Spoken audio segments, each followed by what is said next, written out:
À présent, cette expérience concluante qui a fait ses preuves au Burkina Faso, un outil de mesure de la pluviométrie en utilisant les pylônes des réseaux de téléphonie mobile. Les chercheurs du consortium Raincell Africa ont présenté le fruit de leurs travaux lors d'un forum tenu en début de semaine à Ouagadougou. Les précisions avec Rufin Bationo et Claudine Bikaba. Pour mesurer les quantités d'eau tombée, le Burkina Faso a désormais un nouvel outil. Il s'agit de l'utilisation des pylônes des réseaux de téléphonie mobile pour estimer les précipitations en Afrique subsaharienne. C'est une initiative de Raincell Africa, un réseau de chercheurs internationaux en partenariat avec l'université de Ouagadougou. Vous savez donc que quand il pleut, il y a une diminution du signal transmis donc par les liens de téléphonie cellulaire.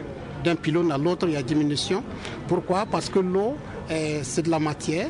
Il y a une partie de l'onde transmise qui est absorbée, une autre partie est diffusée comme un miroir. Alors, de l'autre côté donc, du pylône, il peut y avoir baisse donc, de l'intensité donc, du signal. Alors, les opérateurs ils suivent régulièrement pour savoir quelle est l'intensité qui a baissé. Voilà. Nous, notre travail a consisté donc, à prendre cette quantité donc, qui a disparu pour convertir, pour faire le lien avec la quantité d'eau qui est tombée.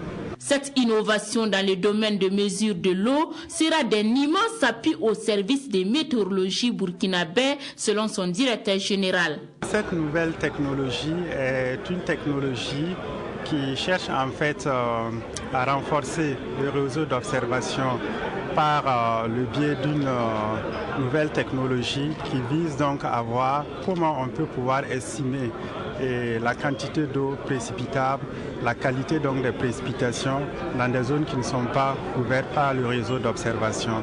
Donc à plus d'un titre, cela nous permettra donc d'avoir une idée sur les quantités d'eau précipitable dans les zones qui ne couvrent pas notre réseau d'observation.